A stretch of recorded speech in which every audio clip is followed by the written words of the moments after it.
सारे क्वेश्चन के आंसर मैं आप लोगों को डिटेल में कवर करवाऊंगी, तो आपको बहुत ही ज्यादा हेल्प मिलेगी सारे संविधान संशोधन समझने में। ये वीडियो काफी ज्यादा इंपॉर्टेंट है, हर बार क्वेश्चन यहाँ से आते हैं और जितने भी क्वेश्चंस मैं कवर करवाऊंगी उसमें से 90% ऐसे क्वेश्चन हैं जो पहले भी एग्जाम में रिपीट हो चुके हैं। देखिए, लास्ट में क्वेश्चन आप सभी लोगों से मैंने पूछा है जिसका आंसर आपको कमेंट करके बताना है। यहाँ पर हम सारे क्वेश्चन के आंसर बहुत ही ज्यादा डिटेल में कवर करेंगे, इसलिए वीडियो काफी ज्यादा बड़ी होने वाली है, तो इसको मैं आप लोगों को 2 पार्ट में कवर करवाऊंगी। जो पार्ट फर्स्ट है वहां पर मैं आपको 50 एमसीक्यूज कवर करवाऊंगी सारे, वो भी डिटेल में। जो पार्ट सेकंड होगा वहां पर भी हम बचे हुए 50 एमसीक्यूज को कवर कर लेंगे। तो चलिए शुरू करते हैं आज के इस वीडियो को। फर्स्ट क्वेश्चन है, भारतीय संविधान की कौन सी विशेष व्यवस्था दक्षिण अफ्रीका के संविधान से ली गई है? हमारा भारतीय संविधान जिसमें 22 भाग हैं, 395 अनुच्छेद हैं और इसमें 12 अनुसूचियां हैं। बहुत ही बड़ा भारतीय संविधान है हमारा। तो इसको जब बनाया जा रहा था तो हमने बहुत सारे दूसरे देशों के जो संविधान है वहां से कुछ ना कुछ लिया है और हमारे भारतीय संविधान में डाला है, और हमने हमारे भारत के लिए बहुत ही अच्छा भारतीय संविधान बनाया। ठीक है, तो जैसे देखिए, संयुक्त राज्य अमेरिका से हमने प्रस्तावना ली है, मौलिक अधिकार लिए हैं। ब्रिटेन से हमने लिया है कि वहां की जो संसद है, जो हमारे भारत देश की जो संसद होगी उसकी शासन प्रणाली कैसे होनी चाहिए, हमने ब्रिटेन से ले रखा है। आयरलैंड से हमने नीति निर्देशक सिद्धांत को लिया है। ऑस्ट्रेलिया से हमने प्रस्तावना की भाषा ली है। इस तरह से हमने बहुत सारे देशों के संविधान से बहुत कुछ ले रखा है। तो यहां से आपसे क्वेश्चन पूछा है कि भारतीय संविधान की कौन सी ऐसी विशेष व्यवस्था है इसमें से जो हमने दक्षिण अफ्रीका से लिया है, दक्षिण अफ्रीका के संविधान से लिया है। वह है संविधान में संशोधन करने की प्रक्रिया। देखिए, डिटेल में कवर करते हैं। यहां से आपको 2 पॉइंट याद रखने हैं। दक्षिण अफ्रीका के संविधान से हमें संविधान में संशोधन करने की जो प्रक्रिया है वो किस प्रकार की होनी चाहिए वो हमने वहां से ली। साथ में राज्यसभा सदस्यों के चुनाव के प्रावधान हमने कहां से लिए हैं, दक्षिण अफ्रीका के संविधान से लिए हैं। ठीक है, दोनों पॉइंट आपको याद रखना है। नेक्स्ट है, भारतीय संविधान में संशोधन होता है कौन सी धारा के अनुसार होता है? धारा 368 के अनुसार भारतीय संविधान में संशोधन होता है। भारतीय संविधान में जो समय है, समय के अनुसार तो बदलाव चाहिए। ठीक है, पहले मोबाइल नहीं थे, अब मोबाइल हो चुके हैं, अब जरूरत हो चुकी है इसकी। तो इस तरह से वक्त के अनुसार हमारी कुछ ना कुछ ख्वाहिशें भी बढ़ रही हैं, कुछ ना कुछ बदलाव होने चाहिए। तो उन चीजों को संविधान संशोधन करके जोड़ा जाता है हमारे संविधान में, उसी को कहते हैं संवैधानिक संशोधन। देखिए, विधायिनी सभा में किसी विधेयक में परिवर्तन, सुधार अथवा उसे निर्दोष बनाने की प्रक्रिया को संशोधन कहते हैं। इंग्लिश में से हम अमेंडमेंट कहते हैं। सभा या समिति के प्रस्ताव के शोधन की क्रिया के लिए भी इस शब्द का प्रयोग किया जाता है।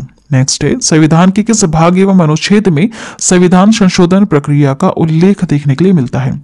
किसमें मिलता है हमें? भाग 20 के अनुच्छेद 368 में। भाग 20 के अनुक्रमांक 368 में हमें देखने के लिए मिलता है।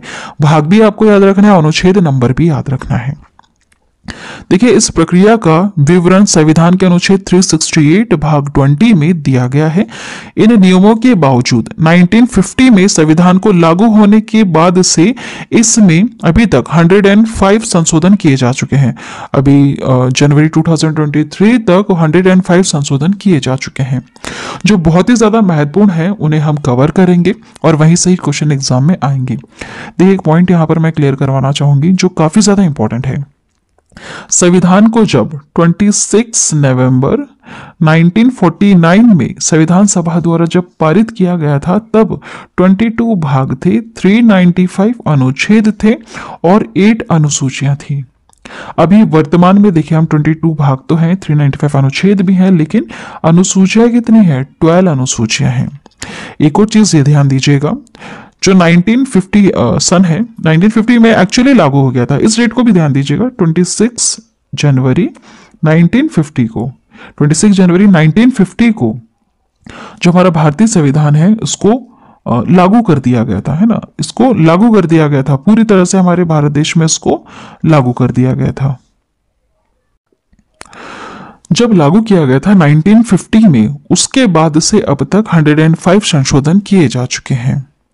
तो जो संशोधन हुए हैं इनको कब कब जोड़ा गया और क्यों जोड़ा गया, क्या चेंजेस हुए हैं, उसी को हम आज के इस वीडियो में कवर करेंगे। नेक्स्ट है संविधान संशोधन कितने प्रकार से किया जा सकता है। कितने प्रकार से किया जा सकता है, तो 3 प्रकार से किया जा सकता है। कितने प्रकार से, 3 प्रकार से। कौन कौन से 3 प्रकार है, ध्यान दीजिएगा। अनुच्छेद 368 के तहत संसद संविधान में संशोधन 3 प्रकार से कर सकती है। पहला है संसद के साधारण बहुमत द्वारा संशोधन। मतलब साधारण कैसा हुआ ये, मतलब पहले से इसमें 50% ऐसा है जो हामी भर रहे कि हाँ इसको पास कर दो, ठीक है। नेक्स्ट है संसद के विशेष बहुमत के द्वारा। विशेष बहुमत में एक्चुअली 2/3 होता है, 2/3 होता है इसमें। संसद के विशेष बहुमत द्वारा एवं आधे राज्य विधानमंडलों की संस्कृति के उपरांत संशोधन, है ना, उनके प्रेजेंस में यहाँ पर चेंज किया जा सकता है, संविधान में संशोधन किया जा सकता है। संविधान संशोधन मीन्स मान लीजिए कोई भी अनुच्छेद है, ठीक है, मैं बता रही हूँ, ऐसे एग्जांपल ले ली हूँ। अनुच्छेद 300 जो है उसमें किसी पार्ट को जोड़ा जाएगा, ए करके जोड़ दिया जाएगा या बी करके या सी डी करके जोड़ दिया जाएगा, ठीक है। तो इस तरह से जो जोड़े जाते हैं अलग से वक्त के अनुसार कुछ ना कुछ चेंजेस करना पड़ता है, ठीक है, क्योंकि इतनी लाइफ में इतने चेंजेस आ रहे हैं, तो जाहिर सी बात है कि संशोधन करके कुछ ना कुछ इसमें ऐड किया जाएगा। तो ये जो हम ऐड करते रहते हैं इसमें, इसी को ही कहते हैं संविधान में संशोधन करना, ठीक है। कभी भी आपने ऐसा सुना है, देखिए जैसे शुरू से हम सुनते आ रहे हैं 395 अनुच्छेद थे, पहले भी अभी भी हैं, लेकिन चेंजेस कहाँ हो रहे हैं, चेंजेस हो रहे हैं 300 अनुच्छेद के ए जोड़ दिया गया, बी जोड़ दिया गया, सी डी इस तरह से जोड़ दिया गया, ठीक है। कभी भी आप ऐसा नहीं सुनेंगे कि 396 अनुच्छेद हो गया है, इसमें अलग से ऐड नहीं कर रहे हैं, हम अनुच्छेद को नहीं बढ़ा रहे हैं, उसी में ही हम क घ करके जोड़ रहे हैं। इस चीज को आप ध्यान दीजिएगा, बहुत लोग कंफ्यूज होते हैं। तो यहाँ पे 3 प्रोसेस हैं, उनके द्वारा इनको जोड़ा जाता है, संविधान में संशोधन किया जा सकता है। एक तो साधारण बहुमत हो गया, जिसमें पहले से 50% बोल रहे कि हाँ संशोधन किया जाना चाहिए किसी भी टॉपिक को लेकर, और इसमें दूसरा एक कि 2/3 लोग हैं, इसे विशेष बहुमत कहते हैं, उसके द्वारा संशोधन किया जाएगा। और तीसरे में यहाँ पर राज्य विधानमंडलों को भी ऐड किया जा रहा है, ध्यान दीजिएगा, राज्य विधानमंडलों को भी यहाँ पर ऐड किया जा रहा है।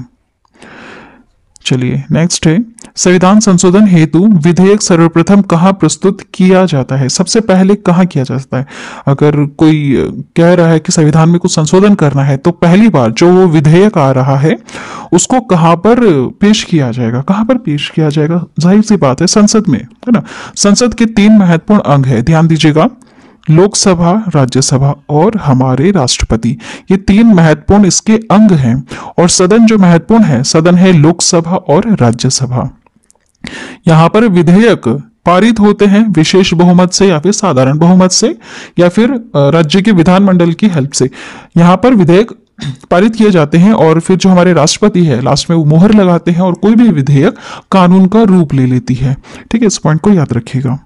चलिए देखिए, संविधान संशोधन विधेयकों को पहले संसद के किसी भी सदन, लोकसभा एवं राज्यसभा में पेश किया जा सकता है, ठीक है, ये दोनों में से कहीं पर भी पेश किया जा सकता है, चाहे वह लोकसभा हो या राज्यसभा, कोई भी पहल कर सकता है।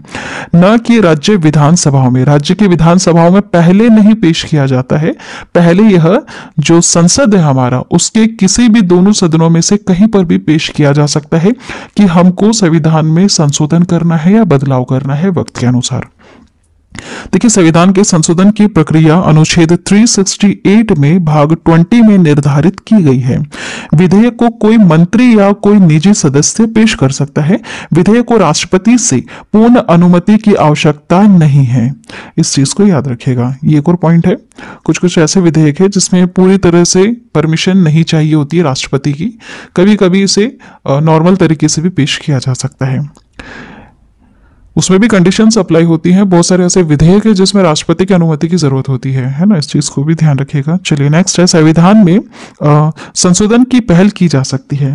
संशोधन की पहल की जा सकती है संसद के किसी भी सदन में, ठीक है, क्वेश्चन थोड़ा घुमा दिया गया है और पूछ भी लिया गया है, 2013 का यह क्वेश्चन है। संसद के किसी भी सदन में पहल की जा सकती है। देखिए, अनुच्छेद 368 के 2 में है उल्लेखित है कि संविधान संशोधन की प्रक्रिया संसद के किसी भी संसद में आरंभ की जा सकती है। इसके हेतु संसद के प्रत्येक सदन द्वारा कुल सदस्यों का बहुमत और मतदान में भाग लेने वाले सदस्यों के 2/3 मतों से जो विधेयक है पारित हो जाने के बाद राष्ट्रपति की स्वीकृति मिलते ही वह संविधान संशोधन का भाग बन जाता है। ये पॉइंट अभी मैंने थोड़ी देर पहले समझाया था आपको। चलिए नेक्स्ट है, संविधान के अधिकांश अनुच्छेदों को संशोधित करने के लिए कौन सी प्रक्रिया अपनाई जाती है? कौन सी प्रक्रिया है? बहुत सारी जगह पे साधारण बहुमत लिखा है और बहुत सारी जगह पर 2/3 बहुमत लिखा है। दोनों में क्या डिफरेंस है उसे भी मैं आगे आप लोगों को कवर कराऊंगे ना। आंसर होगा वैसे इसका ऑप्शन बी वाला, 2/3 बहुमत। देखिए, संविधान के अधिकांश उपबंधों में संशोधन के समय संसद में विशेष बहुमत की आवश्यकता होती है। विशेष या विशिष्ट बहुमत से तात्पर्य यह है कि संसद की कुल सदस्य संख्या का साधारण बहुमत तथा उपस्थित और मतदान में भाग लेने वाले सदस्यों का 2/3 बहुमत होना चाहिए, 2/3 बहुमत होना चाहिए। विशेष बहुमत की आवश्यकता संसद के दोनों सदनों में होती है। दोनों सदनों में इतना इतना होना चाहिए, 2/3। ठीक है, तब जाकर के संशोधन होता है। नेक्स्ट है, भारतीय संविधान की अधिकांश भाग संशोधित किया जा सकता है। कैसे किया जा सकता है? अकेले संसद के द्वारा। ठीक है, यहाँ पर जो राज्य की विधानसभाएं हैं उनकी जरूरत नहीं है। बहुत सारे जो अधिकांश भाग है उसको संशोधित किया जा चुका है पहले भी, सिर्फ अकेले संसद की हेल्प से। नेक्स्ट देखिएगा, क्या राज्य विधानमंडल संविधान संशोधन प्रक्रिया को प्रारंभ कर सकता है? कर सकता है क्या, बताइए। अभी तक आपको जितना मैंने समझाया उसके अनुसार आपको क्या लगता है कि क्या राज्य की जो विधानमंडल है, विधानमंडल क्या होती है? राज्य की विधानमंडल। देखिए, राज्य की जो विधानमंडल है जहां से हमारे मुख्यमंत्री बनते हैं, उसमें राज्य की विधान परिषद होती है और विधानसभा होती है और वहां पर राज्यपाल होते हैं राज्यों में। ठीक है, तो आपको संसद और जो राज्य विधानमंडल है दोनों में डिफरेंस पता होना चाहिए। बताइए, अब इसका आंसर क्या होगा इसमें से? नहीं, राज्य के विधानमंडल में संशोधन प्रक्रिया को प्रारंभ नहीं किया जा सकता। हाँ, पार्टिसिपेट कर सकते हैं। थर्ड पॉइंट मैंने आपको बताया था। पहला पॉइंट था कि साधारण बहुमत से, दूसरा पॉइंट था 2/3 बहुमत से, और तीसरे वाले में हमने राज्य की जो विधानसभाएं हैं उनकी भी हमने हेल्प ली थी। तीसरा जो टाइप था संशोधन करने का उसमें। लेकिन यहाँ पर क्वेश्चन आपसे पूछा है कि क्या जब संशोधन करने की जो प्रक्रिया होती है, जब जो विधेयक आता है, तो क्या इसको हम राज्य विधानमंडल में पेश कर सकते हैं? नहीं, क्योंकि सबसे बड़ी जगह कौन सी है? संसद है, वहां पर उसको पेश किया जाएगा ना। जाहिर सी बात है, यहाँ पर हम भारतीय संविधान में चेंज करना चाहते हैं, कुछ संशोधन करना चाहते हैं, तो ये राज्यों की विधानमंडल है वहां पर तो नहीं होगा, ये संसद में होगा। ठीक है, कहां पर होगा? संसद में होगा। देखिए, संविधान में संशोधन केवल संसद के किसी भी सदन में प्रस्तुत किया जा सकता है, ना कि राज्य विधानसभाओं में, वहां पर नहीं किया जा सकता। देखिए, नेक्स्ट है, संविधान में संशोधन नहीं किए जा सकते हैं। संविधान में संशोधन नहीं किए जा सकते हैं। कौन से टाइप से नहीं किए जा सकते? देखिए, आंसर होगा वैसे ऑप्शन डी वाला, जनमत संग्रह से नहीं किया जा सकता। लेकिन कैसे किया जा सकता है संशोधन? लोकसभा व राज्यसभा में साधारण बहुमत से किया जा सकता है, और संसद के जो सदस्यों के 2/3 बहुमत से किया जा सकता है, और संसद सदस्यों के 2/3 व राज्यों के 1/3 बहुमत से किया जा सकता है। ये 3 टाइप है ना, जो हमने एक क्वेश्चन पढ़ा था कि कितने प्रकार से संविधान में संशोधन किया जा सकता है, बदलाव किया जा सकता है, तो 3 तरीके से। लोकसभा व राज्यसभा के साधारण बहुमत से, दूसरा पॉइंट संसद सदस्यों के 2/3 बहुमत से, और तीसरा पॉइंट संसद सदस्यों के 2/3 व राज्यों के 1/3 बहुमत से। ठीक है, जनमत संग्रह नहीं होता है इसमें। संविधान संशोधन जब करना होता है, विधेयक वगैरह आता है, तो उसमें जनमत संग्रह नहीं होता है।